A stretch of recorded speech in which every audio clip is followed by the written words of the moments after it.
वाटतं, अध्यात्मामध्ये खरंच अशा बोंदूगिरीला स्थान आहे का?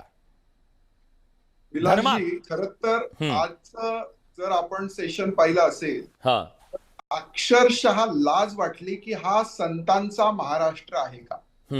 आज माननीय मुख्यमंत्री देवेंद्रजी यांनी जी संतांची यादी आणि त्यांची सगळी वाक्य उद्धृत केली विधान भवनामध्ये, आज आपला संतांचा महाराष्ट्र आहे. अध्यात्म आणि पाखांड या दोन भिन्न गोष्टी आहेत. तुकाराम महाराजांनी सांगितलंय, धर्माचे पालन करणे पाखांड खंडन. अध्यात्म वेगळी गोष्ट आहे आणि अध्यात्माच्या नावाखाली पाखांड करणं ही वेगळी गोष्ट आहे. मगाशी विकास लवांडे जे म्हणाले ते अतिशय चुकीचं आहे की माननीय पंतप्रधानांच्या शपथविधीला धर्माचार्य उपस्थित असणं याच्यावर आक्षेप घेणं हे अतिशय चुकीचं आहे.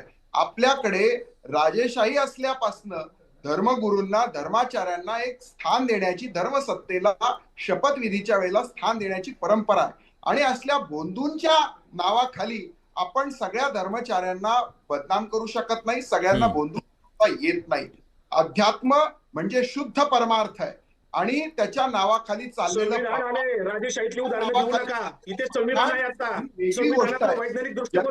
तुकाराम महाराज, विकासजी ते तुम्ही बोलत असताना ते बोलले नाहीयेत, प्लीज त्यांच्यामध्ये बोलू नका. मी तुम्हाला पुरेसा वेळ देईन आणि ऑलरेडी मी सुरुवातच तुमच्यापासून केली. मी येतो तुमच्याकडे. हा, प्लीज बोला. आज बघा, जगद्गुरु तुकाराम महाराजांचा आपल्याला काय उपदेश आहे, एका शब्दात त्यांनी सांगितलंय, याच्यावरून आपल्याला सगळं स्पष्ट होतं.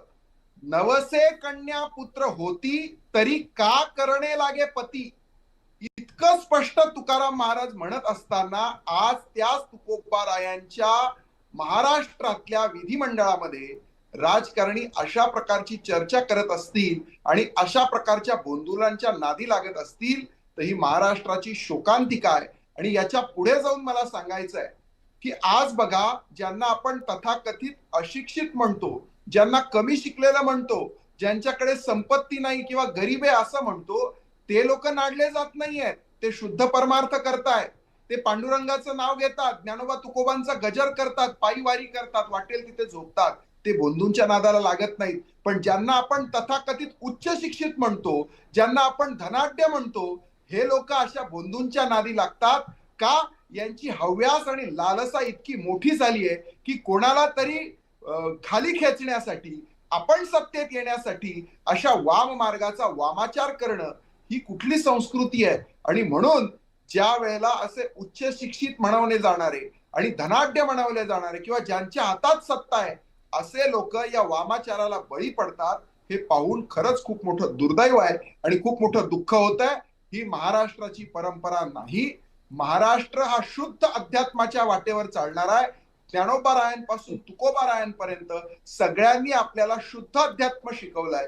पण शुद्ध अध्यात्माला बाजूला सारून अशा बोंदूंच्या, तंत्र मंत्रांच्या, लिंबू मिरच्यांच्या नादी कोणी लागत असेल आणि त्याचा दुरुपयोग सत्तेसाठी कोणी करत असेल तर ते या महाराष्ट्राला शोभणारं नाही आणि महाराष्ट्राला आपण कोणती दिशा देतोय म्हणून हे योग्य नाही. आणि त्याचबरोबर मला आज पुन्हा एकदा आपल्या माध्यमातून सगळ्या महाराष्ट्राला सांगायचंय की गल्लत आपण कृपा करून करू नका.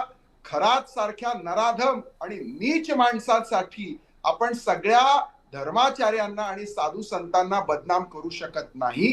शुद्ध अध्यात्म आणि त्याचे अनुयायी, त्याचे धर्म प्रचारक हे आणि धर्मालाही बदनाम करू शकत नाही. तुषारजी, आज मी तुमच्या प्रत्येक शब्दाशी सहमत आहे. कदाचित खूप कमी वेळा असं होतं, पण मी तुमचं कौतुक करतो. तुम्ही आज जी भूमिका मांडली त्याच्याबद्दल.